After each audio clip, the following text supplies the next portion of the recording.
Late into the night.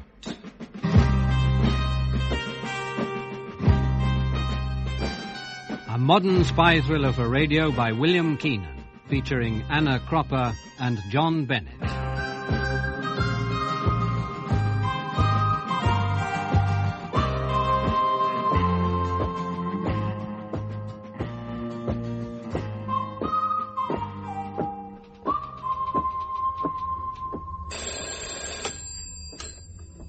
Hayward Textiles? No, I'm sorry, Mr. Hayward hasn't returned yet. This is Miss Wickham, his secretary. Very well.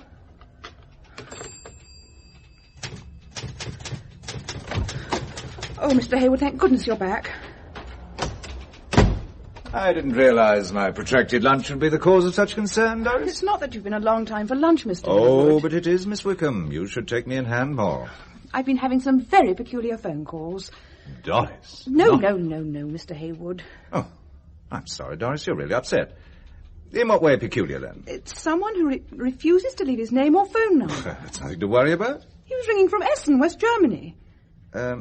If he wouldn't leave his number, how do you know he was ringing from Essen? Well, he said so the first time he rang. He said he was ringing all the way from Essen. It was urgent he should speak to you. I suggested that we could call him back, but his reply was... Well, it was strange. He said he couldn't stay where he was. He seemed agitated. Could it have any connection with my Dusseldorf trip the day after tomorrow? No, it certainly didn't sound like a business call. Whoever it was dialed us direct.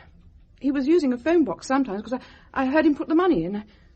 I got the impression that he was moving about the city from phone box to phone box. What made you think that?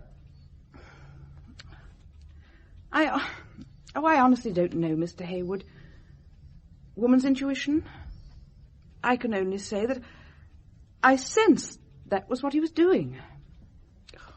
I know it sounds ridiculous and you'll probably laugh, but... Well, I feel it my duty to tell you how it appeared to me. Well, if it makes you feel any better, Miss Wickham, why not? But my ever-efficient, conscientious Miss Wickham, this intuition of yours seems to run a little amok. What imagination lurks behind those horn-rimmed glasses? You've been reading your mother too many thrillers.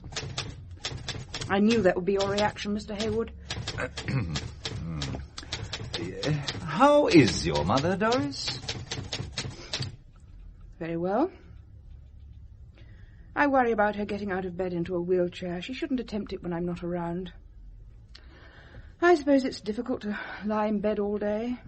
How does she pass her time when you're not there? Listens to the radio, mostly. As soon as I get home, I read to her. Well, thrillers are her favourites, and occasionally... I see you have that knowing look again. I wasn't thinking anything on those lines. I was just noticing that behind your severe facial frontage is a very attractive woman, Miss Wickham. You have been drinking, Mr. Hayward. True. What was our mysterious caller's last message? That he'll ring again. Then all will be solved soon. Meantime, make a cup of tea. It's the Essen caller, Mr. Hayward. Oh, put him straight through. Hello? Is that Mike? Michael Hayward, yes. Oh, we are formal. I was wanting to speak to an ex-national serviceman, Squaddy Mike Hayward. Oh, well, how many years ago is that? Good 15. Don't you recognise me? The voice is very familiar. Dave. What? Dave Alwyn-Thomas? Janker's Dave? None other. Well, you were always on charges. I knew you'd still remember me. Oh, I could hardly forget. I used to get involved as well. We had a hell of a good time together. Yeah, and you were going to write to me because you decided to stay in Germany. That's right. Yeah, you never did. I lost your address. Uh-huh. But now, 15 years later, you found my phone number. Don't be like that, Mike. Hey, do you remember the last time we saw each other? Yeah, very clearly. 1960. Or was it 61? Well, no matter. It was at an all-night beer festival at that out-of-bounds house in the woods. The place was raided, and you were taken away by the military police, shouting, "I've got a taxi back tonight." I escaped, and you got detention. Then I was demobbed. I wrote to you from England, but I never got a reply to my letters. Never received them, old man. And less of your old man. Still fit then? Reasonably. Married? No. Are you? Wish I could be, but too many commitments. You know I'm in business here. What kind of business? Several things. Travel agency, small import business. In fact, I'm in the market for cloth, which is one of the reasons why I'm ringing Hayward textile merchants. And what are the other reasons, Dave? I could never con you, could I, Mike? You're wondering why the phone call after all these years of silence. Well, thought has more than just struck me. I can't say much more. I paid for 2 minutes. I haven't got any more marks to put in. You're ringing from a phone box, then? Yes. Well, give me the number. I'll call you back. I can't. Listen carefully, Mike. I'm desperately important that I see you tomorrow. I know you're flying to Dusseldorf in 2 days. Can you come a day early? There's a seat to spare on tomorrow's flight. I've already checked. I've got a room opposite Essen railway station, room 409. I'll repeat it. Will you write it down? 409. Yeah, just a second while I get a pen. Right, 409. You got it? Yes. Dave, are you in trouble? You might say that. You could get me out of it by just coming here a day early. Would you do that for old time's sake? What kind of trouble? I can't talk about it over the phone. Can you come a day early? If that seat hasn't been taken. You'll get it. Good on, Mike. I'll see you have a marvellous time. I'll lay everything on for you. Must go, room 409. By the way, the name I'm using is Gibson. David Gibson. Look, Dave. Can't stay a second longer. Hello.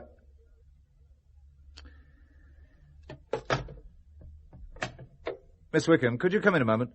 Very good, Mr. Hayward. Well, did you hear any of that conversation?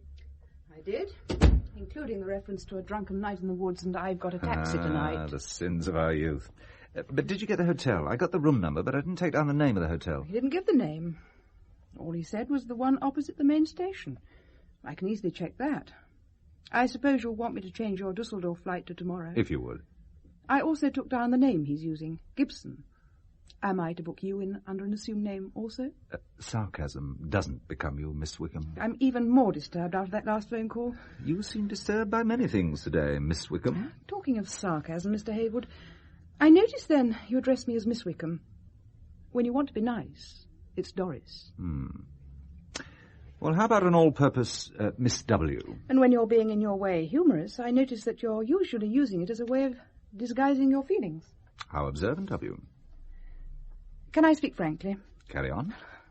For months, things have been going wrong, Mr. Hayward.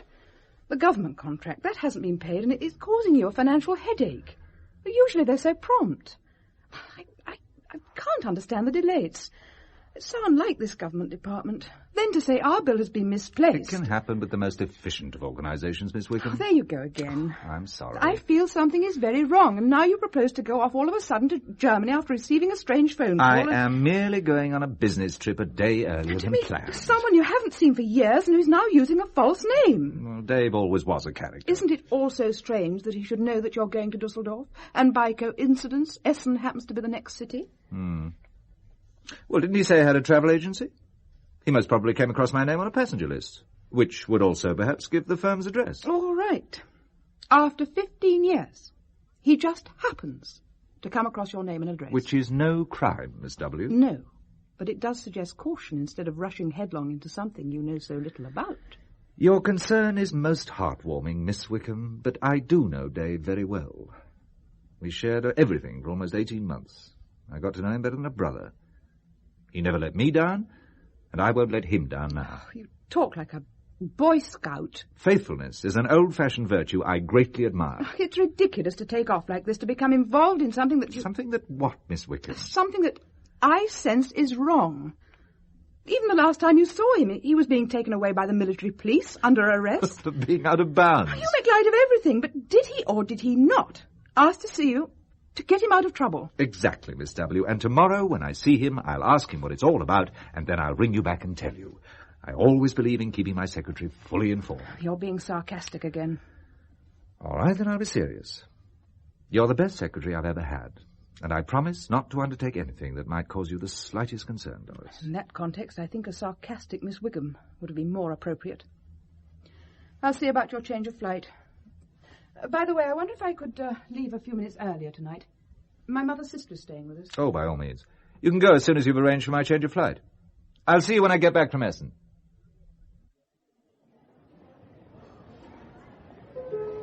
British Airways Flight 824 to Dusseldorf. Will all passengers travelling on this flight please go now to gate 11?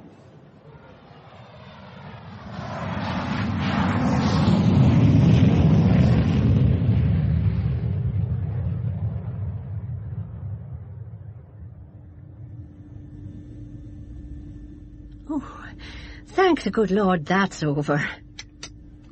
I always say a decade of the rosary on takeoff. Now, where's my handbag? Oh, there it is, just by your feet, Mr... Hayward. Mrs. O'Connell. I wonder, Mr. Hayward, if you'd be so kind as to pass me handbag for me. No, not at all. It's a pleasure. There you are. Oh, that's very kind of you. I'll put me rosary beads away now.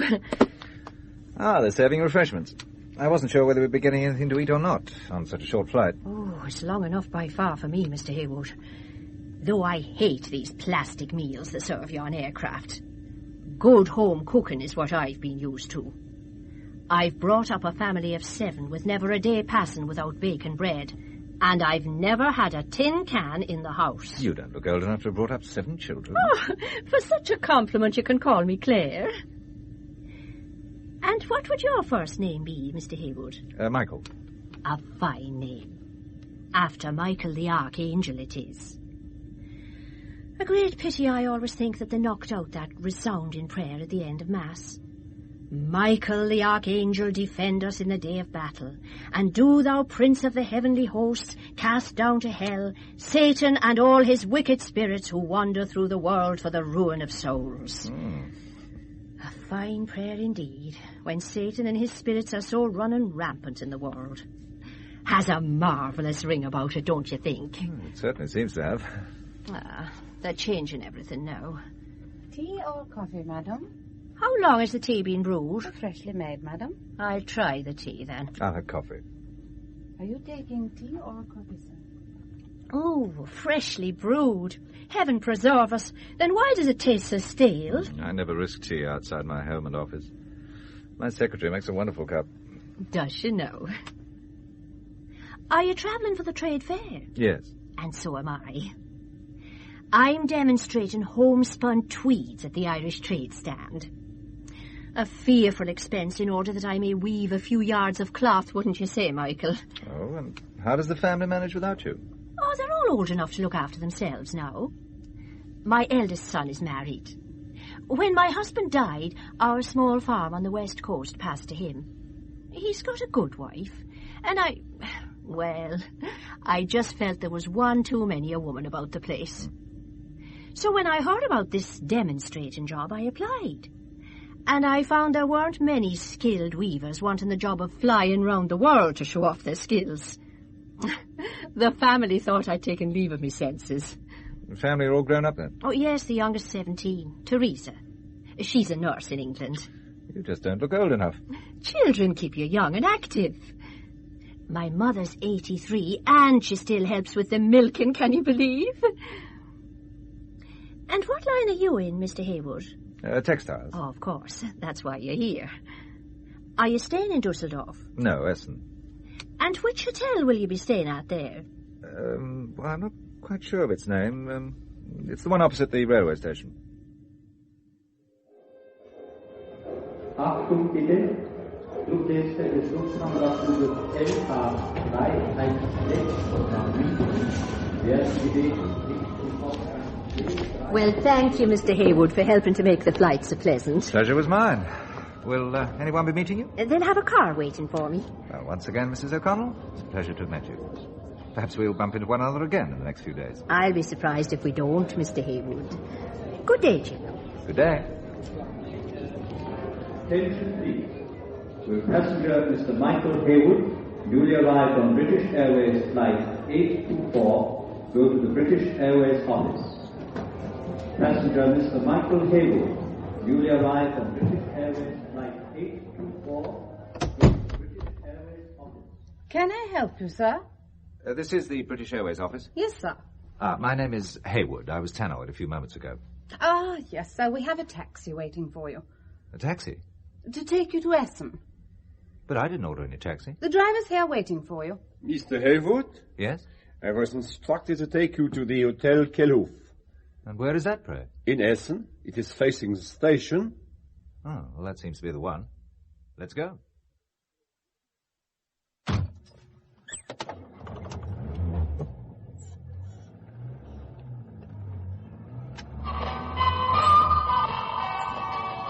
You do not mind the radio? Not if it's turned down a little. Who instructed you to take me to the hotel? Mr. Gibson? I do not know. It was a call to the office. I can find out for you when I return later. No, it doesn't matter. How long will it take us to get to Essen? We will be there by 1:45.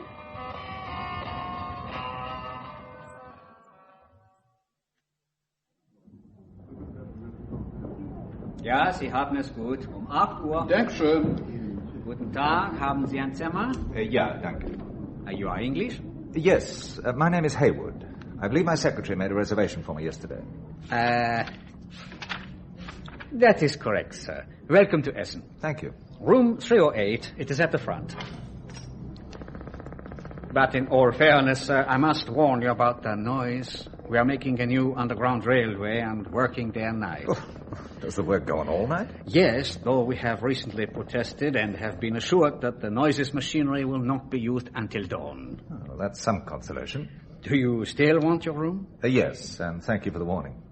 Oh, I wonder if you could let a friend who's staying here know that I've arrived. Certainly, sir. What is the name of your friend? Gibson. David Gibson. Gibson, sir? I don't think we have any gentleman of that name staying here. But one moment, sir. I will make sure. Your friend is English? Yes. Gibson. No, we have no one of that name, sir. But he rang me only yesterday to say he was definitely staying here. He even gave me the room number, room 409. There is no Mr. Gibson in room 409, sir. What is your friend like in appearance? Well, it's quite some time since I saw him, but he's well-built, broad, and has ginger hair that comes to a tuft at the front. I can assure you, he is not the gentleman in 409. He, too, is English, but he has grey hair, a grey cavalry moustache, and is in his mid-60s. It's definitely not my friend. He was never cavalry. Well, I can only think he booked a room and then had to cancel it. I have been in charge of the reception desk all this week, sir. I can assure you most positively that we have not had any booking by or for a Mr. Gibson. We do not have a great many Englishmen staying here, and I have an excellent memory for names and faces, sir. I wonder if he could have booked under another name. Another name, sir? Yeah, Thomas, for example. David Alwyn Thomas. You see, he sometimes uses the family name on his mother's side. He's Welsh, you know. I do not understand how you mean, sir. Yes, well, it is a bit complicated, granted. So it seems, but we have no Mr. Thomas either. Well, something must have delayed him then. Well, I'm sure he'll be getting in touch soon. I will personally attend to any call from a Mr. Gibson or a Mr. Thomas, sir. Thank you. The boy will take your bags to a room. Reception, please. Reception? Yes, sir. Hayward, room 308. Are you sure there haven't been any calls for me? None at all, Mr. Hayward. I've been sitting here by this damn phone for more than 4 hours now. I can't understand what's happened. My friend led me to understand he was staying in room 409. Has anyone from that room been asking for me? From 409, sir, no, there have been no calls from 409, to my knowledge. I don't think there's anyone in the room at present, sir. Can I suggest that you have dinner? And if he comes or rings in the next half hour or so, we will come to the dining room for you. The dining room is on the first floor, sir.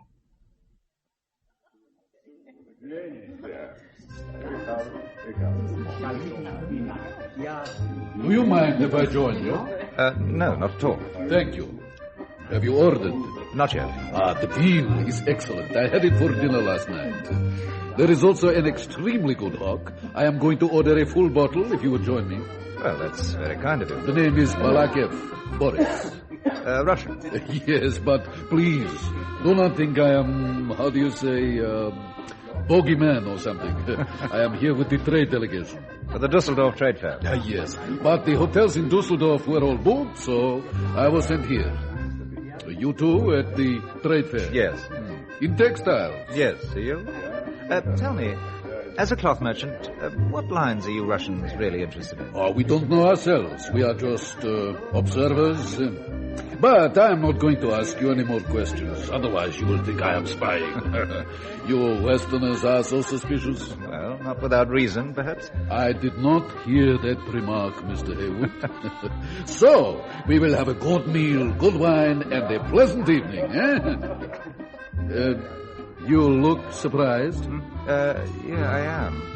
I have a feeling someone's following me. Not I assure you, Hayward. No, not you. An Irish lady. Aha, an Irish lady.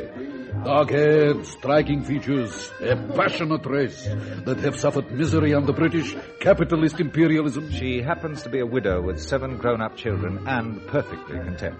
Or so she informed me. Ah, yes. She must have been a striking beauty in her youth. Still a fine figure of a woman. You must introduce me. It would appear she'll be introducing herself. Ah, Mr. Hayward. I remembered you said you were staying here, and when the gentleman decided on a night's drinking, I suddenly had the idea of coming over. Staying in a strange hotel room's a bit lonely, so I came on the off chance. I hope you don't mind now. Please join us. Please. Mrs. Claire O'Connell, Comrade Boris Balakev. He's not a Russian. I am, dear lady. Shame on you, sir. You not allowing people the freedom of conscience to quietly practice their faith. What's the good of having a full belly if you're denied and starved spirituality?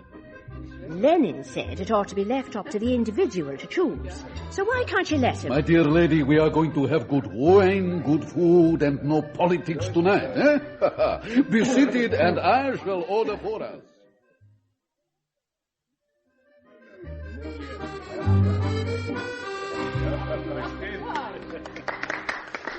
Did you enjoy the meal? It was excellent, and so was the wine. Would you like anything else? Will the Irish lady have a vodka with me? I certainly will not. Oh, come now, Mrs. O'Connell. And you, such a splendid, mature example of your race. And I'll have none of your blarney and impertinence, Comrade Balakev. That is the trouble with the Cold War. It stops warm friendships developing, huh? Hayward, you will drink with me. Waiter, what is there for my capitalist English friend? A brandy to finish? No, thank you. Later I may have a glass of your German beer. I am Italian, sir. Oh, I beg your pardon. About the kitchen, we are all Italians or Spanish now in Germany. They are so short of people for everything. Now many Turks are coming in. Yeah, to keep going the German economic miracle because of the declining German numbers. Yes, a lesson here for capitalism. The richer a nation gets, the faster its population declines. Waiter, have there been any messages for me? None at all. You seem worried, Hayward? Yes, an old friend of mine from years back said he'd see me here, and he hasn't arrived. Oh, I regret to hear that. But I am very glad your Mrs. O'Connell turned up. I wonder if you'd be good enough to see me to a taxi, Michael. Oh, certainly. I was hoping I could show you the sights of Essen, Mrs. O'Connell. Saints preserve us. Me painting the town red with a Russian. Then at least allow me to escort you to a taxi. Or are you afraid? I don't trust you Russians as far as I could throw you, and you a big hefty fella at that. But afraid I'm not. Then let me find you a taxi. Claire O'Connell. No, I insist. Mrs. O'Connell to you, Comrade Balakev. Oh, very well, then. It is getting late. Mrs. O'Connell, then it will be. I think tomorrow I must pay my respects to your glorious trade delegation in the hope that they are willing to exchange Irish whiskey for vodka. Well, will you excuse me, Michael? Of course. A breath of fresh air helped to sober him. Good night, Michael. Yes, of course. Good night. Waiter. Are you sure there have been no messages? Quite sure, sir. Thank you. I'm sorry to have been such a nuisance.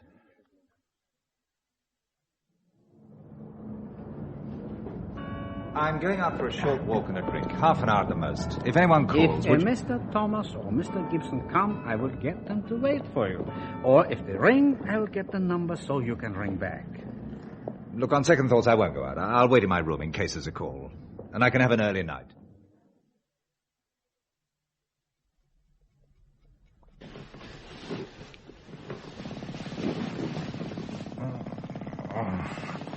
Bloody noise. thought he said the worst machinery wasn't used.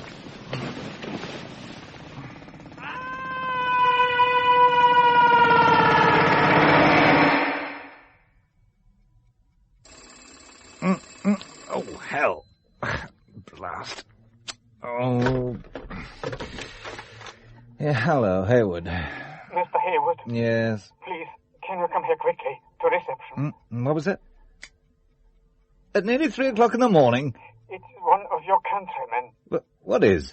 There's been an accident. Accident? Yeah, he must have fallen from his window. Please, quickly. He's asking for an Englishman to speak with. I'll be right down.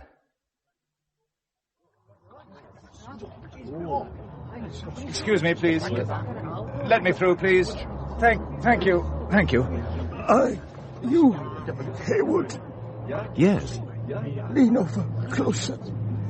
No one else must hear us. Save your strength. There's an ambulance on the way. There's something I must say. Closer, closer. Do you read? Do I read? Poetry. Well, I used to. It's so late. In... What's so late? Into the night. A row. Avro? No. A rose? No. A row. He has lost consciousness. Ask the crowd to stand back. The ambulance is here now. Ask the crowd to stand back. He wants to tell me something. It's no good now. He's too far gone. I must try again. What is it you want to tell me? The ambulance men are Just here. one moment. What do you want to tell me? I think he's dead. No, he's still breathing. Let them get him to hospital. Shall I tell the ambulance man that you want to go with him, Mr. Hayward? Yes. But you're not a relation. No, you better tell me who he is.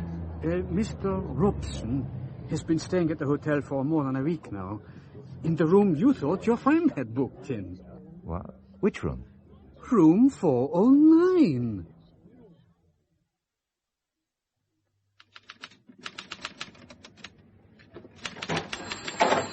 Mr. Hayward, I must apologize for bringing you to Essen police station.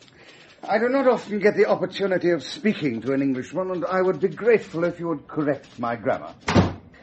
I must make full use of the opportunity offered. Well, your English is excellent. And you have the advantage of me. We haven't met. Of course. You must again excuse me, Mr. Hayward.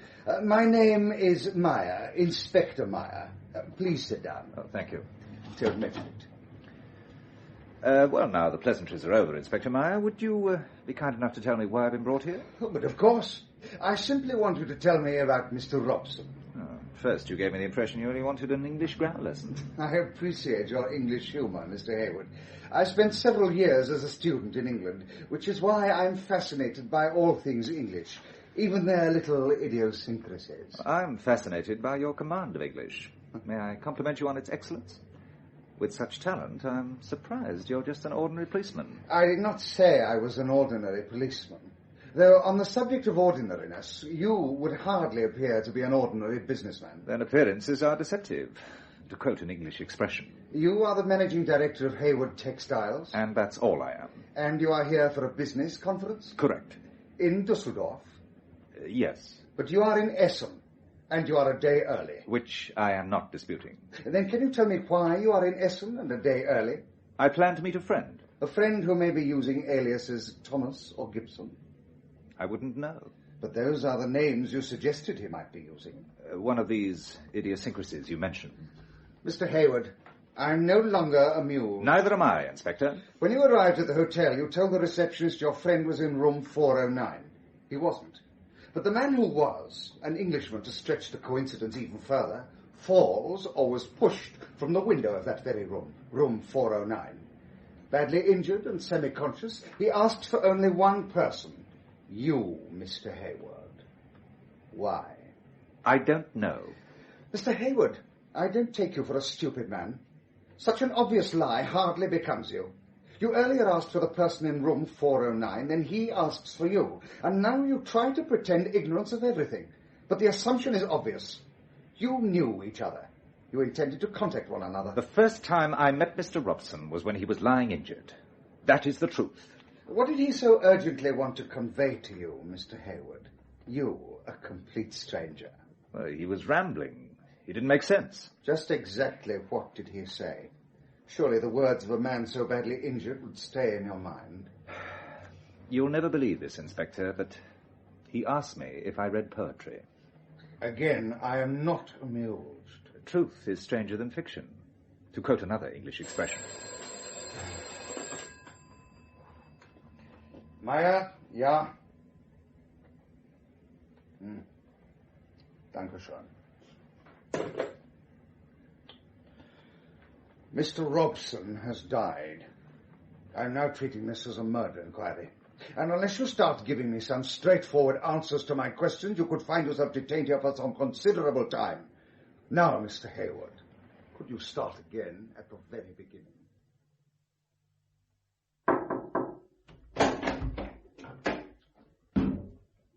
Hayward, how are you? Oh, fine, fine. My name's Crawley, Charles Crawley. I'm representing the embassy.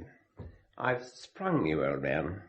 And there's even a car waiting to take you back to the hotel. Oh, I'd prefer to be taken out of the country after the grilling I've had. Unfortunately, that won't be possible. The German police are insisting you remain in the country. But we'll do everything we can for you, of course. Oh, I don't know whether that produces comfort or more concern. I would have thought that being helped by the embassy was a great source of comfort. You're attached to the embassy then? Well, not exactly. More with the consulate. You see, I'm also a director of an advertising agency here in Essen. Oh, how's business? Thriving, old man. I wish I could say the same. But I recently ran into financial problems that I now don't believe were coincidence. Oh. I'm almost convinced they were contrived. Contrived? I don't understand, old man. I think you understand far more than I do, Mr. Crawley. The car is waiting, you know.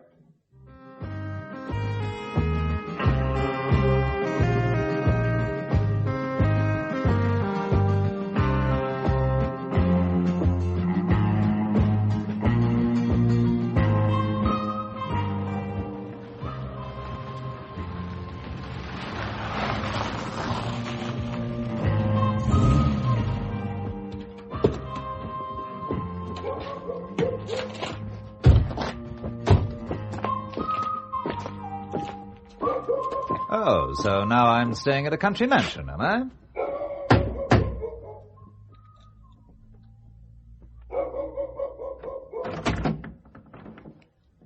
Inside quickly. Why, are we late for an appointment? As a matter of fact, you are. I expected you earlier. My name's Robson. And this nice little place in the woods is yours, I presume. Also this friendly hound? You presume correctly. Rufus is reasonably friendly. I'm also correct, am I, in presuming that we're somewhere on the outskirts of Dusseldorf? You are. It's so pleasant to meet someone who's so communicative. Oh, do come in. Port, sherry, brandy, or whiskey? Nothing at all. You surprise me. Not as much as you surprise me. I didn't know the British played cowboys like the CIA and the KGB. With me, a gun pointing at my stomach induces a queasy but definitely uncooperative feeling deep down. All the more reason to have a drink? All the more reason not to. As you wish. Crawley? Whiskey. With your usual Americanized ice and water. If you don't mind. He's never got over his liaison work with the CIA. Take a seat, Hayward. Oh, I wasn't planning on staying. I like a sense of humour. But do sit down. I have a proposition to put to you. I'd prefer to get back to my hotel. I've a busy day ahead of me. First of all, let me say how sorry we are to hear about your financial problems. We? Our organisation, that is. We have managed to get you out of a German police cell, and it would appear your financial problems could also be solved. Oh, how? In return for your cooperation. Doing what? Oh, staying around. And? Keeping an eye open for your ex-army friend, David Thomas. Why? Because he has certain information a government department would like to see. It may seem an elementary question, but In these days of double-agent gambits, do you mind telling me which government? Her Majesty's government. And how do I know? Simple answer is you don't. But some information I will give you. The man you had dinner with last night, who calls himself Boris Balakev, is to be avoided. He's a KGB colonel. Ordinary trade delegates are accompanied everywhere by their secret police. For one of them to be allowed to dine alone with you is such a rarity that it only becomes a senior KGB man. So, the name of the game? Intelligence. Spying. Call it what you will. Am I correct in thinking my friend Dave is a spy? Or is there another synonym for it? Intelligence agent? How about intelligence representative? Yes, I'd rather go for that. I gather you don't think very highly of this branch of the service. Oh, that's even better. This branch of the service. No, frankly, I don't. Then we know where we stand. Then do you mind if I go? I do mind. I insist you hear me out. Tell me then, if you're called Robson, and the man who fell out of the hotel... We're not related. Robson just happens to be rather a common name. It makes me wonder if they thought they were killing you. Or whether you did the killing. Or another branch of the service, perhaps? Look, I don't want to be mixed up in this, Robson. No, pity. I've got some news for you. Your creditors are about to move in. If they do, your family firm is finished. And what then will happen to Miss Wickham and her mother? Don't you feel you have a duty to your employees? Especially when it can be so easily rectified. How? Just stay around until tomorrow and see. Crawley will take you back to your hotel. We'll be in touch. Well, as I have to stay around anyway for the benefit of the German police, what have I got to lose? Exactly. I'm sure you'll find tomorrow will be a much brighter day, Hayward. Now, won't you have that drink? No, thanks. Strong-willed. Stubborn? Or which cinnamon would you prefer in your case? Still suspicious. I can't understand why. Oh, talking of tomorrow, will you be going to the other Mr. Robson's funeral? Or do you think the German police might be filming the mourners? Good night, Mr. Robson. Come in. Good morning, Mr. Hayward. Your coffee, sir. Ah, thank you. Just put it down there. I want to have a shave first. Very good, sir. Would you close the door? But there is someone here, sir. A Fräulein, sir. Doris. What the hell are you doing here? You're all right. Well, did you expect otherwise? I was told that there'd been an accident. Who told you about that? A gentleman came round to the house last night and said that you'd been involved in an accident. Well, he brought a nurse for my mother, and there was a car to take me to the airport. Oh, I thought it was an emergency. I thought something terrible had happened to you. Who was the gentleman? Mr. Anderson. I thought he was an official of some kind. Yes, well, there was an accident yesterday, and an Englishman was involved. They must have got his name mixed up with mine. Oh, it's most probably an error by the consulate. You sound as if you're trying to reassure me that everything's all right when it isn't. Well, some secretaries know their bosses too well for them to be taken in so easily. So true. Tell me, Doris, what time did this Mr. Anderson come to your house? About 10:30. Last night? Yes. You look surprised. The accident hadn't happened then. Not until 5 hours later. What's it all about, Mr. Hayward? I wish I knew. Well, why bring me over here? Mr. Hayward, I'm frightened. Yes, well, pour the coffee before it goes cold. And you better ring for another cup. Very good, Mr. Hayward. And Doris, stop worrying. And it was only yesterday I was thinking how much better things were. How do you mean? Well, 2 of the biggest outstanding debts were paid together. Both cheques arrived in the second post. The accountant will be delighted. I thought you would have been too. Yesterday, before I learned a few modern facts of life, I might have been. Today, I see things in a new light. Well, whatever does that mean? That today, you are going back. Oh, no, I'm not, Mr. Hayward. There's something very peculiar going on, and I'd feel happier staying here and seeing that you're all right. Your coffee. What about you? I'll ring for another cup, as you said, Mr. Hayward. Oh, it's all right. I'll see to it. Good morning, Mr. Hayward. Crawley. You don't seem very pleased to see me. Do come in. Have you brought me another invitation? I have, as a matter of fact. Now, you won't have met my secretary, Miss Wickham. Miss Wickham, this is Mr. Crawley. He was good enough last night to arrange an introduction with a prospective customer. How good of him. We're meeting again this morning. Mr. Crawley also runs an advertising agency in Essen. How interesting. And he's also attached to the consulate. An extremely busy man. And a most persuasive manner with him.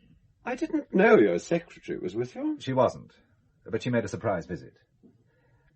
Do you think I ought to take her with me to this next meeting? I thought it was meant to be an informal get-together.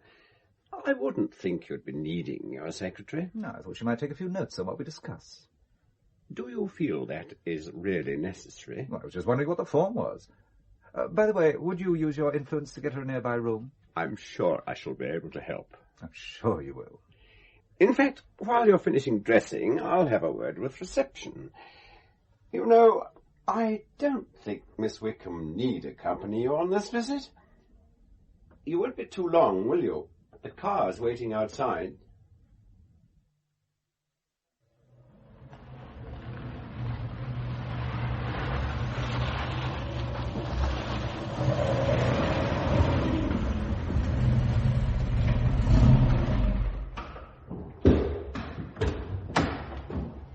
This way. We've come round the back and through the garage this time. More cloak and daggerish, I suppose? In daylight it is less conspicuous and therefore safer. I suppose this is lesson number 1. If you've decided to cooperate. Oh, I might even have a drink this time. Now, what'll it be? A glass of the best local wine. Oh, then I'll have one with you. I'm afraid we won't be able to tempt Crawley from his Americanized iced whiskey. They ice everything. The Americans, I mean. Will you join us in a glass of hock, Crawley? I prefer my whiskey and ice, if you don't mind. Very good. 1 iced whiskey. Thank you. Now, Hayward, it's not really local, but it's a hock I think you might like. Steinberger Cabinet. It's from a 70-acre vineyard planted by monks in the 12th century. Even now they lay the wines to mature in the ancient Kloster Eberbach monastery. I'm not a Christian myself, but I feel we owe so much to them. It would be virtually impossible to be a Christian in your line of business, I should think. Ethics are essential in everything. In spying, that human virtue, loyalty, is so much appreciated by both sides. And both sides tend to punish the transgressors. Here we are. Estate-bottled Staatsdomain. Both sides also tend to bump off their defectors. Crudely, yes. How can you have ethics when you're considering the pros and cons of obliterating a former colleague? But can't a man, by his own action, deprive himself of the right of life? Your wine. Thank you. Cheers. To our long association. I'd prefer fruitful association. Mocking though you may be, I'll drink to that. Cheers. Now to the business in hand. As you may know, your business problems have been taken care of, and your cash flow is quite healthy. Now that you've opened the dam you built. You'll be more than recompensed for your trouble. But if I hadn't agreed, I'd have been bankrupt. Last night you said that very thing yourself. You're making it very difficult, Hayward. I intend to. Peace comes after conflict. Why should we be in conflict? Because you nearly bankrupted me. I'm supposed to be grateful now, am I, because you removed the obstacle you first put there? Well, I'm not. What can I do, then? I'll tell you. As a businessman, I'm going to talk business. You want me to do something that's very important to you, or you wouldn't have gone to all this trouble. Last night you found an excuse to even bring my secretary over. Because she's a good cover for you. Boss and his secretary. I don't want her involved. She already is. She can't be taken back now, or it looks suspicious. Why should a boss send for his secretary for just a few minutes' conversation? The return airfare wouldn't justify it. But a boss would be delighted to have his secretary around in important business negotiations, which also mean important letters being sent out giving details of whatever is being offered. He would find her invaluable for his urgent correspondence. You're as cold as the ice in Crawley's whiskey, Robson. Cold and calculating. I just appreciate the facts of life. You're ruthless. That's what I'm paid for. So was Himmler. I'm amazed that, feeling as you do, you want to work for us. You give me little choice. You can have my loyalty, Robson, but don't expect devotion. What else can I expect? A job well done. After a wasteful youth, I found that one of the great joys in living is in finishing things. Any job finished brings human joy, a Spanish philosopher once said. Even a do-it-yourself job, when completed, brings great satisfaction. So I'll try to finish this thing for you, whatever it is. Yes, I think you will, Hayward. So what do you want me to do? Merely to stay around and look for your friend Dave, as any old friend would. Oh, come, surely it's more than that. No, just that. You see, Hayward, in this game, everyone knows everyone else. We know the Russians and their setup, and they know ours, as we do Peking and the Americans. For want of a better word, you're clean. You're not known. You're what you are, a genuine textile wholesaler. Any checks by them, and they do check our cover firms, will produce the genuine article. That'll give us the time we need. For what? The less you know, the longer you'll stay alive, Hayward. The only other information I will give you is that your friend Dave has the best chance if you cooperate. Crawley will be your contact, and this is a number to ring in an emergency. Now, is there anything else? Yes. The fee for my services and risking my life. Oh, I'm sure that can be taken care of. But I'm a businessman. I've weighed up the situation, and now I know the value of my services. Which is what? £20,000 paid into my account before I begin. Ridiculous. Is it? You know it is. On the contrary. For all the trouble you've taken to involve me and my secretary, I'm sure I'm worth every penny. I don't intend to move or do anything until the money's paid in. Obviously, you're not going to tell me everything, but it's something very big, and I'm going to be risking my life. So, I'm doing it for two reasons. For my old friend Dave, whom you so cleverly used, and for my business. Well, you've heard my going price, and you can take it or leave it. You've exaggerated the importance of this thing. In that case, we're wasting each other's time. Now, wait a minute. This wine's rather good, Robson. What did you say the name of it was? Steinberger Cabinet. Yes, I must remember to get some on my way back to the hotel. You can ring me there and let me know your decision. As an old friend, you could start by going to Dave's travel agency. As an old friend, you could also borrow his Jaguar. I'm sure he must have said you could borrow his car when he rang you. Not that I recall. Then it must have been an oversight on his part. Another glass of hock? I'd love one.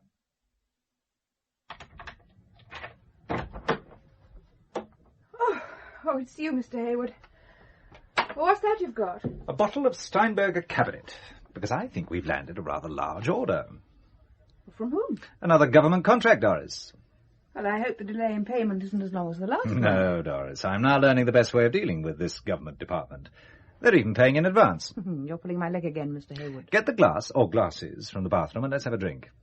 Afterwards, I want to see if my old friend Dave is at his travel agency. I thought he arranged to meet you here. Yes, he was delayed. I must find out when he's due back. Have you got the glasses? I can only find one.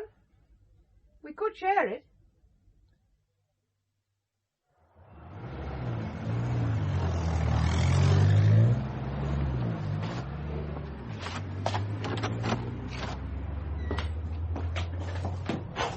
Good morning. Good morning.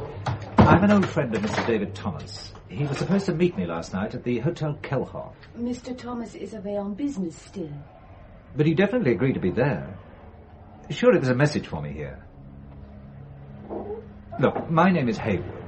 I'm a good friend of Mr. Thomas. So am I. What of that, Mr. Hayward? We'd arranged to meet last night, but he didn't arrive. I think you'd better come through to the flat. Please make yourselves at home, Mr. Hayward. What a beautiful flat Mr. Thomas has. I designed it for him. Trouble is, he is here so seldom. Oh? He travels a great deal. I wish he wouldn't. I want him to settle down. I want to settle down with him. I want him to marry me. You look surprised, Mr. Hayward. Oh, well, I didn't mean to. Most people are. What is the English word for it? Vamp, I think. I look a vamp, a good-time girl, no? Well stacked would be the polite English expression. But I want to have babies and a husband who comes home and sits and chats with me. Men never want to make conversation with me because I am, how do you say it? Well stacked? Well stacked. They just look on me and well-stacked women like me as instruments for their pleasure. The mind and the soul are far more important, don't you think? Oh, I couldn't agree with you more. Helga. I understand Dave arranged me to borrow his Jaguar while I'm here. You look worried. The mention of the Jaguar makes me worried. It makes me also wonder if you are his friend. Well, because I want to borrow his car? No, but because so many people want to have that Jaguar. Already there have been 2 attempts to steal it since last night. Oh, why is that? With you being interested in the car, I thought you would be able to tell me, Mr. Hayward. Well, I can only assure you that I'm a good friend of David's. Since we were in the forces here together. I think David would prefer me to have the car than anyone else. And you say he rang you and asked you to come? Yes. My secretary here took the call. Oh, that's correct, Helga. He rang several times because Mr. Hayward was out at lunch. I also made a note that he wanted Mr. Hayward to meet him last night at the hotel opposite the station. In fact, I have my notebook here in my bag, if you wish to... I believe you. And you may take the car. Here are the keys. Thank you. I'll arrange for some short-term insurance. Have you heard from him at all since you arrived in Germany? No. Have you in the last few days? No, and I'm afraid. What of? I don't know, but something tells me David is in grave trouble.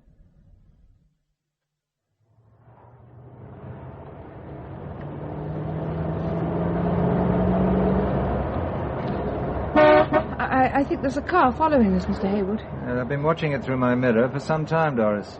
Is that why you're making for the Autobahn? The car that's been following us all these miles is quite inconspicuous. Deliberately so. Well, let's see what their not very noticeable car makes of this. Mr. Hayward, you're going over 90. 100, Doris. 105. 110. Mr. Hayward, I'm scared. Please. 115. 120. They're fast disappearing out of sight, Doris. Look round and tell me when all the cars behind us have disappeared from view.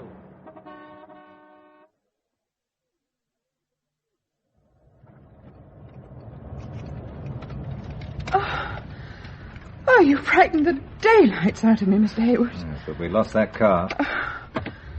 Oh, what a lovely day. I just feel like picking those wild flowers in the field over there. Aren't they pretty? Well, why don't you? Well, what are you going to do, Mr. Hayward? Examine the car. Whatever for? Your car's like this one, isn't it? Yes. And as a Jaguar owner, there's one place I would hide things that only a Jaguar owner would know where to look. You mean you think that the people trying to steal it were looking for something here in the car? See if the handbook is in the glove compartment. This is a later model of mine, but I should imagine the fuse is still in the same place. Yes, Mr. Hayward. Jaguar Operating Maintenance and Service Handbook. Yeah, that's the one. Look up fuses in the index. Page 72, fuses. Ah, here.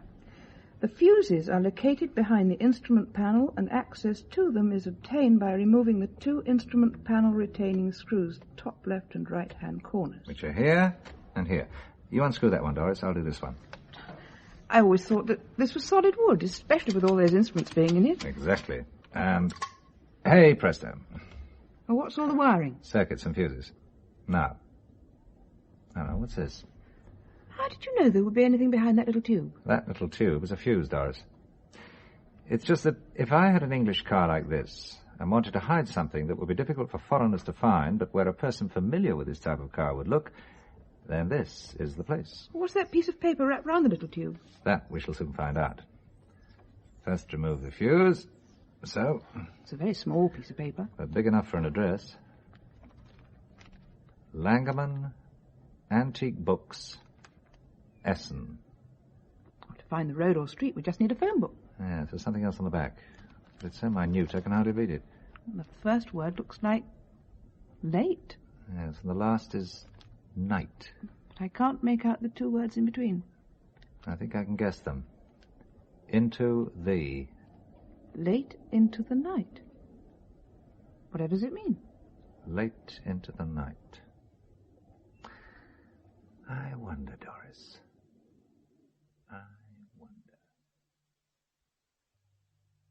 Yes, we speak English. We have many English clients. It was one of your English clients, a friend of mine, who recommended you. Oh, very good. I'd like to speak to the proprietor about purchasing a rare book. Oh, my husband, Herr Langemann, is the proprietor, but he is away on business. Can I help you, sir? I'm sure you can. What is the title of this rare book you wish to purchase? Oh, I'm not buying, I'm selling. The book belongs to my friend, Mr. Thomas. It's a book on poetry containing a fascinating item called Late into the Night. I'm afraid I don't understand. From your rather startled expression, I thought you did understand all too well. If this is an English practical Let me give joke... you the punchline, then. On this slip of paper is my phone number and the price I require. £20,000? I'm finding it an almost standard fee these days. And by the way, there are other interested purchasers, Mrs. Langemann. Good day.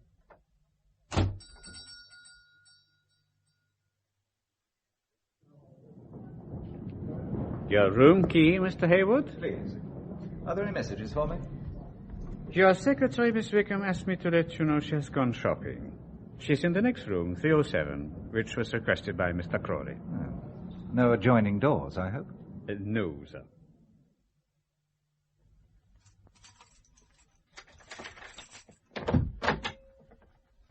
Crawley.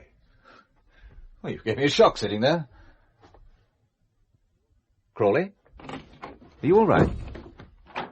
Good Lord.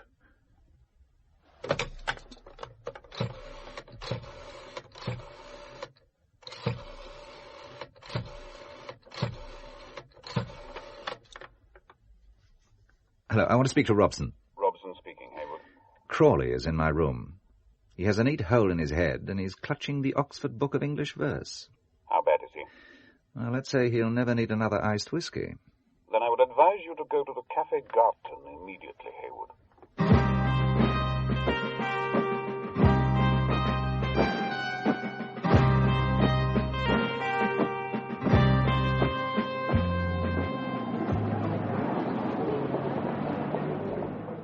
Coffee, black. Ah, Mr. Hayward. Balaka. Yes, and with your good Irish lady. As you will perceive, she has taken up my offer to show her around Essen. In broad daylight, to be on the safe side. Well, I understand that you were too modest the other night, Colonel. That you're no ordinary trade delegate. Your freedom of movement is unusual for a textile technician. Though I noticed the other night when I brought up the subject of textiles, you immediately veered away from it. My capitalist friend, I will confess to you that my knowledge of textiles is very limited, and sometimes people come as delegates who shouldn't. I am one of them. What's this you two are on about? Mr. Hayward appears to have been checking my credentials. Good for him. Who told you I was a colonel?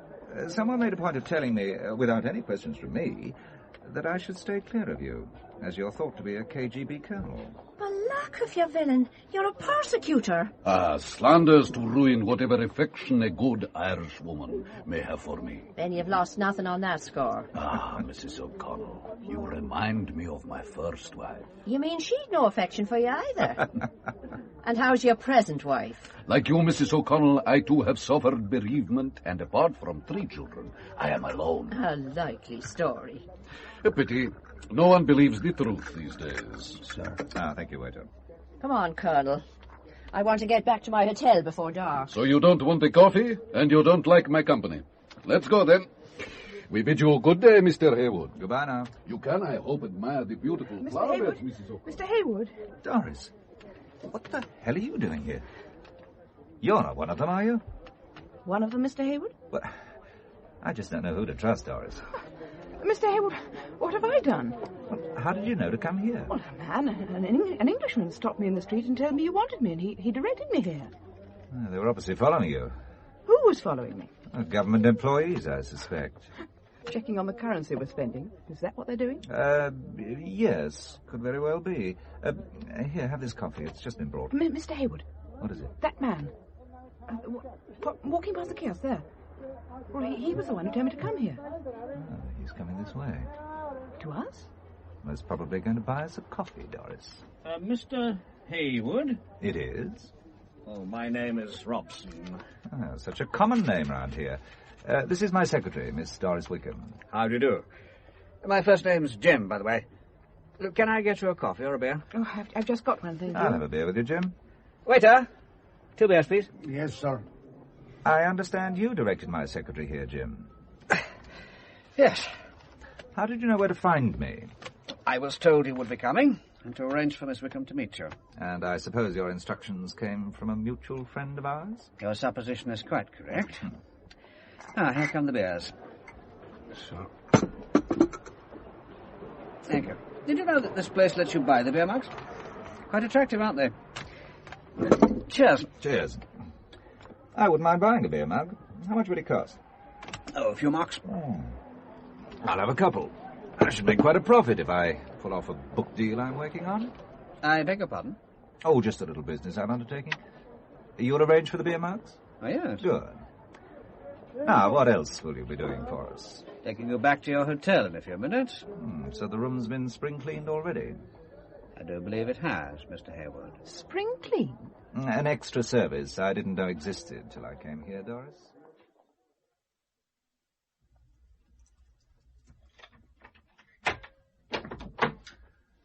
Well, the place looks all shipshape. I would hardly describe it as being spring clean. Though someone has been busy cleaning.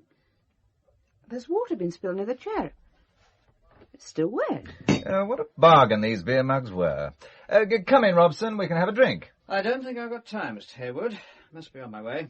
Though, before I go... Yes? I was asked to collect a book left by your last visitor. Which last visitor? The one you rang the other Mr. Robson about.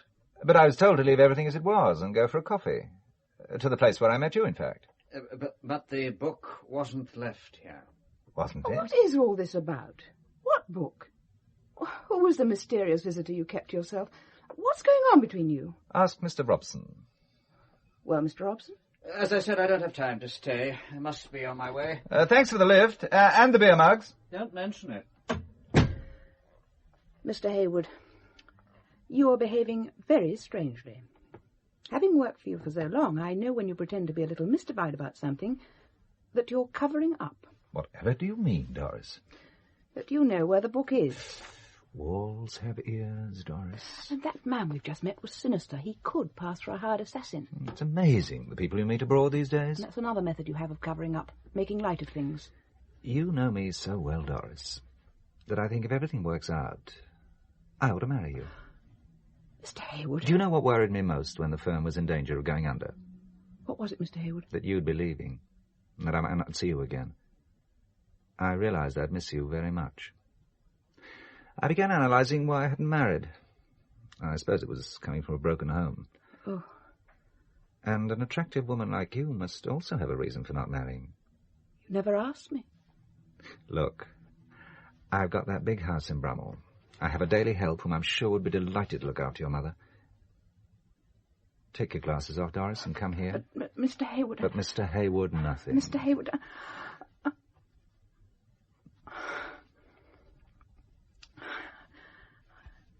I knew you could kiss like that. In modern parlance, do you fancy me, Doris? I always have, Mr. Hayward. Always worshipped you from afar. From too far. You should have given me some indication. You shouldn't have been so blind. Wear my glasses. And it would have to be till death do us part. Nothing in between. Wonderful. And I would insist on being married by a priest at Mass. My convent education. Hayward speaking. I believe you have a book of poetry for sale. That's correct. I am representing Herr Langerman. When can we see it? I haven't got it with me. It's being carefully preserved. I need 24 hours. 24 hours, then. I will call you again. Never a dull moment. I think it's time we went for another drive, Doris. First you go off suddenly left, like this, right across the track. And then you go first right down a side street.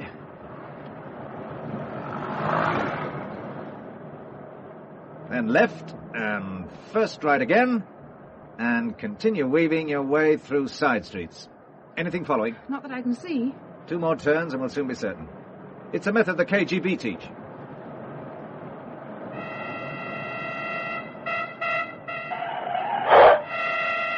And one more to the right.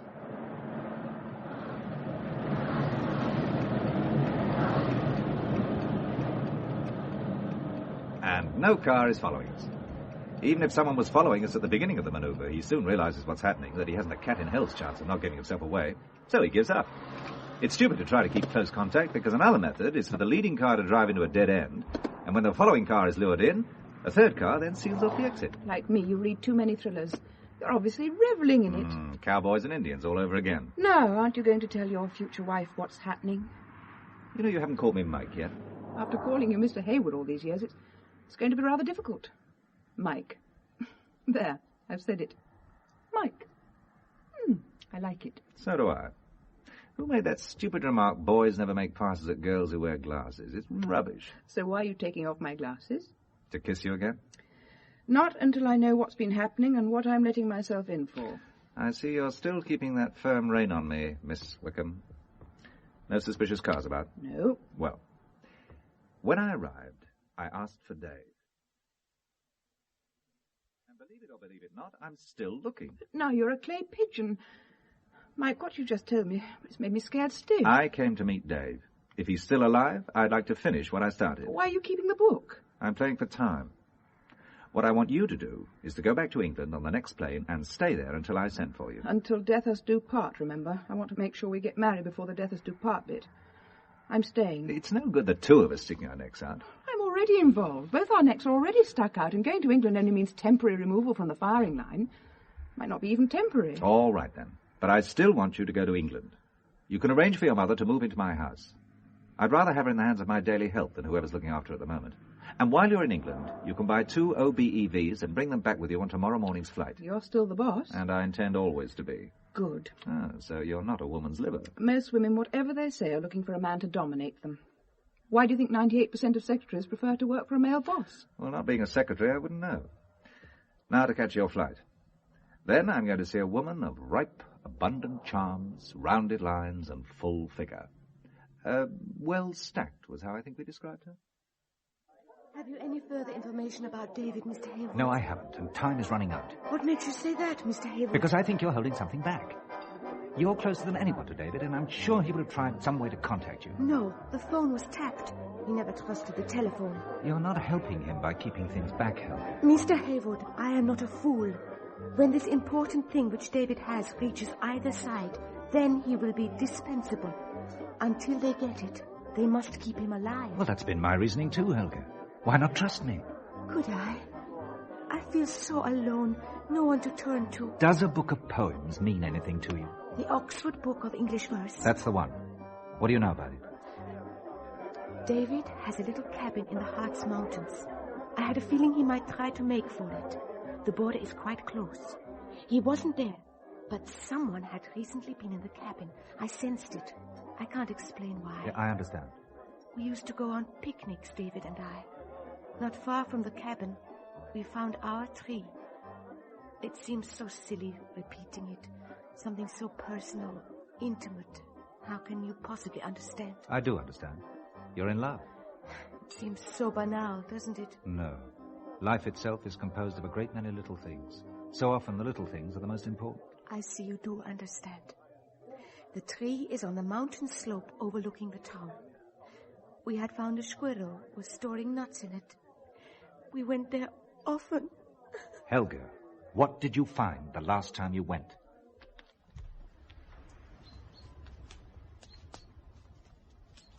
Our tree's just over there. They all look alike to me. Pine trees everywhere. But look around this side. I'll scrape a few leaves away from the foot of it. There's a hollow.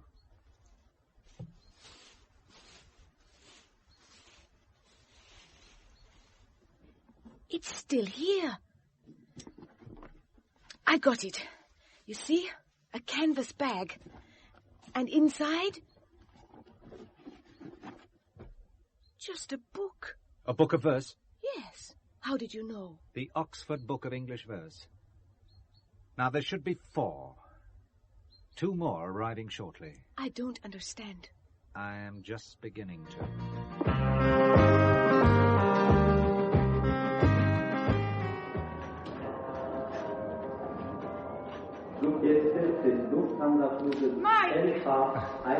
Oh, I'm glad to see you. I've had all sorts of imagined disasters happening to you. Did you get the books? In my carrier bag. Everything went all right? Yes. Mother's at your house. Oh, and I broke the news to her that we're getting engaged. 5 minutes before the wedding. I don't believe in long engagements. Well, I'll tell Mother that you swept me off my feet and married me. You can send her a postcard. Now, where are we going? High in the Harz Mountains. I found a little chapel in the forest with an empty adjoining house. I've rented it. We're going to repeat our rapid right and left turns to remove any pursuers and head for the mountains.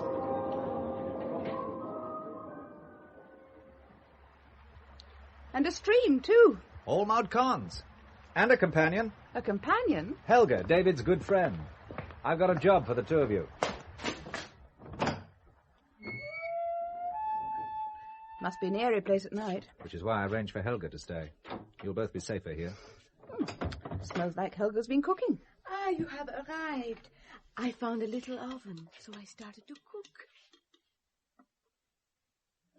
Ah, that was delicious. Thank you. Now to work.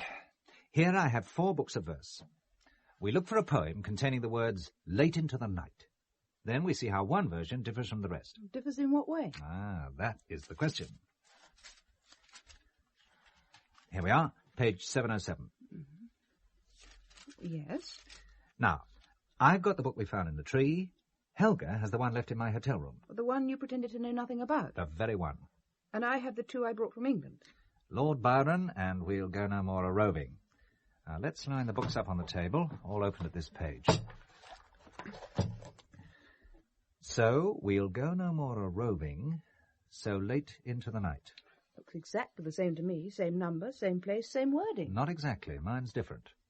So, we'll go no more a-roving, so late into the night. There's a comma too many. What? Look, all the others read, so late into the night. Not yes. So, comma, late into the night.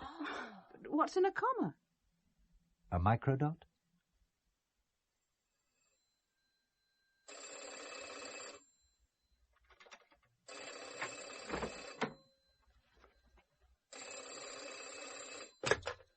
Hayward speaking. Mr. Hayward, the book. Do you have it yet? Yes, but not with me. Have you got the money? We have. We also have something else for you. Listen carefully. Oh! Mike! Give them what they want. Dave. Give Dave, them what they want. are you all right? Look, what is it they want, Dave? The book. You must let them have it, Mike. It's the only way. Dave? Your friend has given you good advice, Mr. Hayward. If you want the book, you better put him on again. It's not a recording, Mr. Hayward. He really is here. But he is in some pain. Listen. Oh! Now you can speak to him again. I can't stand it any longer, Mike. How do I know this isn't a recording? Ask me a question. How many cigarettes do you smoke a day now? Still the 20 I used to. You might bring some English cigarettes, too. Are you satisfied, Hayward? Now, for your instructions. At precisely 4 a.m., you are to bring the book to the boating jetty on the Weser at a point 8 miles north of Minden. You will take the road to Nienburg until you come to an inn called Eulenspiegel. You must give me time to write it down. Weser, 8 miles north of Minden. Road to Nienburg in Eulenspiegel. A kilometer beyond the inn, there is a road on the left which runs down to the river. Left Take it. River. The jetty is at the end of it. Come alone. You will be watched all the way. If anyone tries to come with you, your friend will die. Painfully.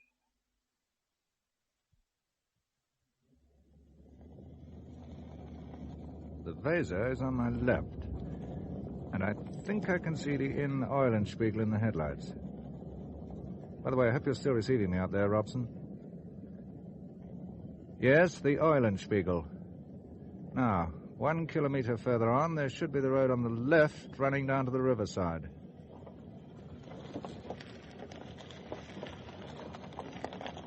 I'm approaching it now.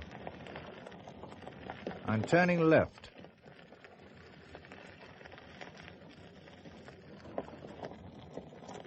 dark and lonely enough down here.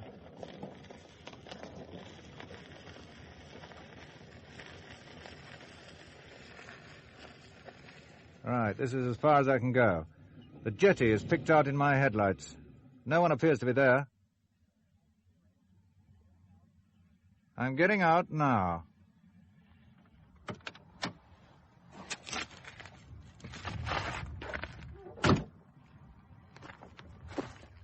Right, here goes. They're coming from behind and in front.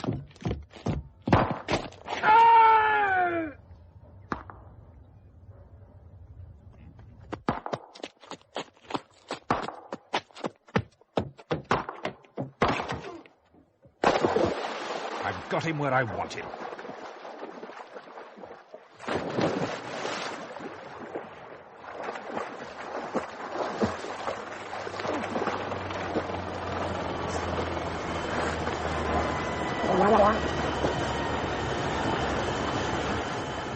Now, where are you keeping my friend? No! Right, down in the water you go. Talk or drown.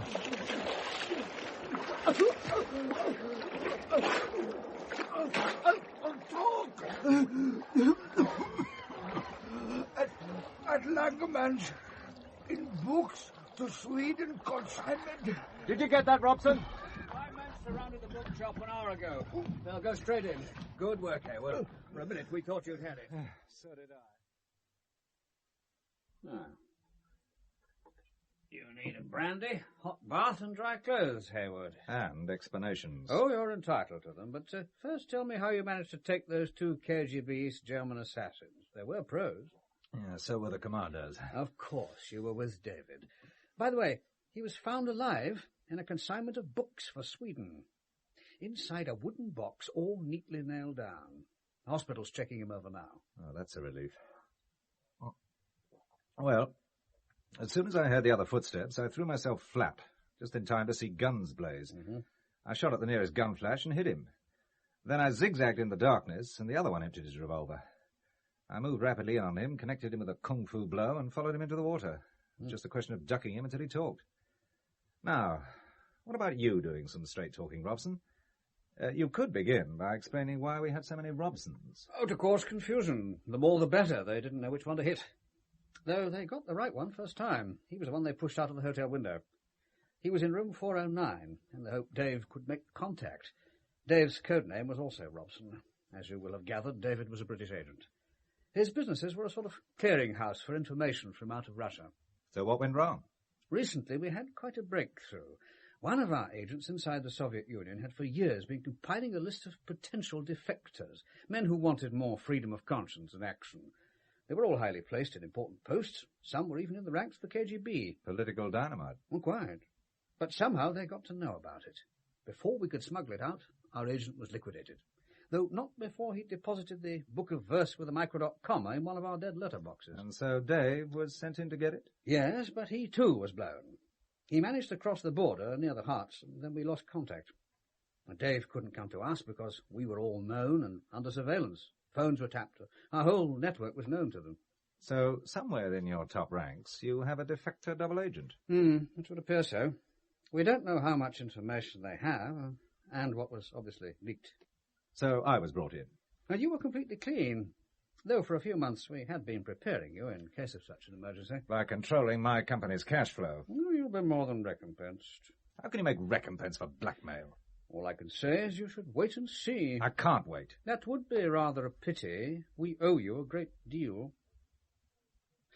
Well, as I was saying, David was a hunted man. It was too dangerous for him to try and pass it on to any established British agent because it was odds on he was blown.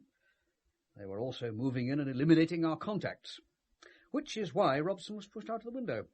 A complete stranger to them was required. Someone outside. And I fitted the bill. You were perfect. The genuine businessman. And you had booked your seat months ago. David, on the run, dialed me direct from a phone box. A call that couldn't be traced. He would never have appeared at the hotel.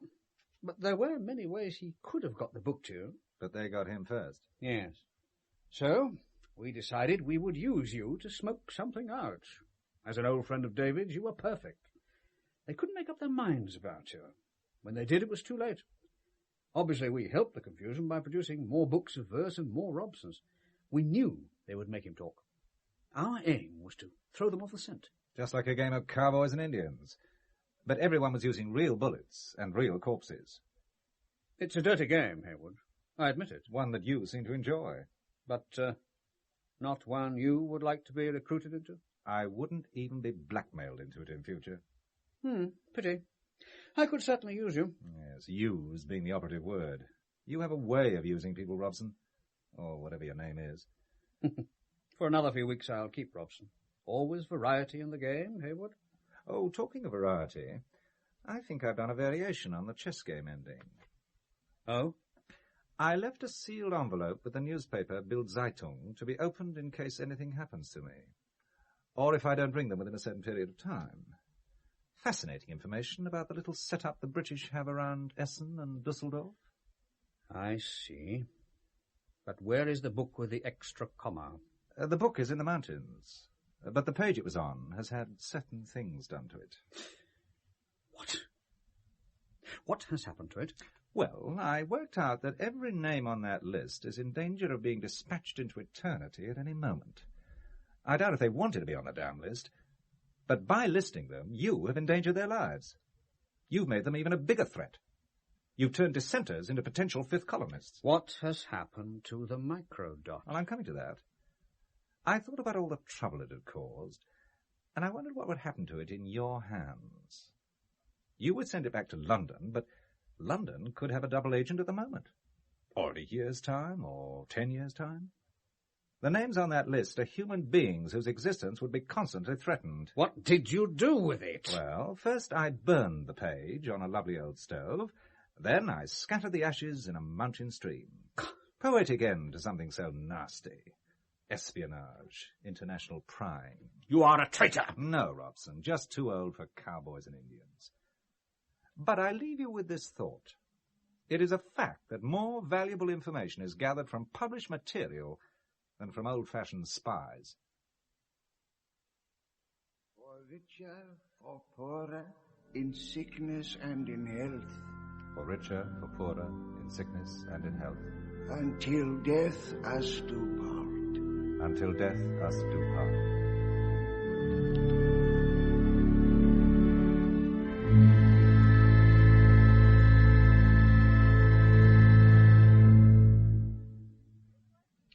You look worried, Michael.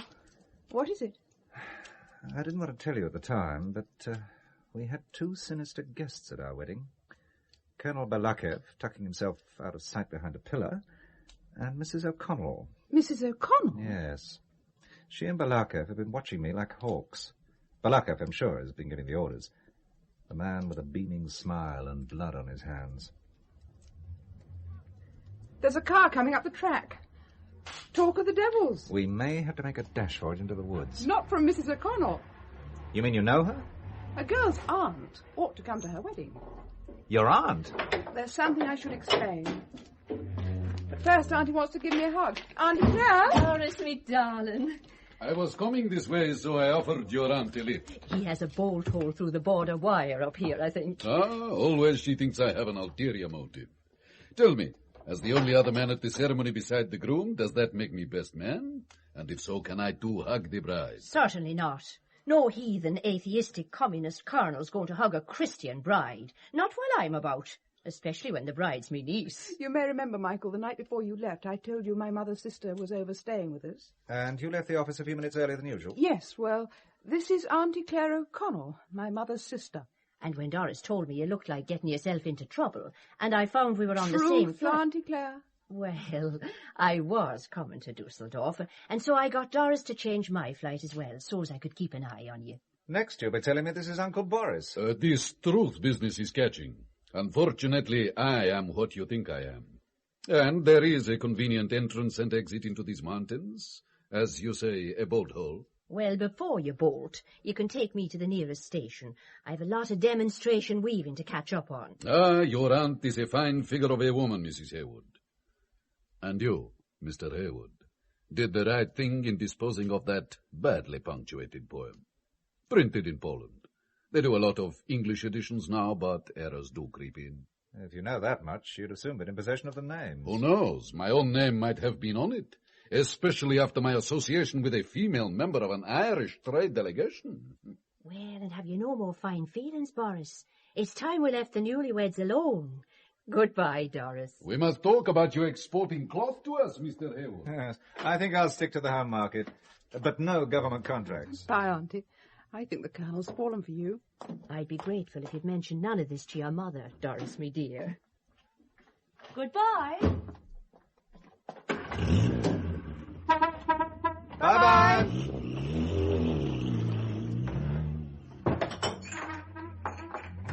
Last we're alone. Now I'm going to bolt the door. Before we begin our honeymoon, there's just one thing I have to finish off. What's that? Tear out this page, take it to the fire, and watch it burn. I think we can dispense with the scattering on the mountain stream. Poetic license. Come along then, Mrs. H. For two honeymooners, it's also late into the night.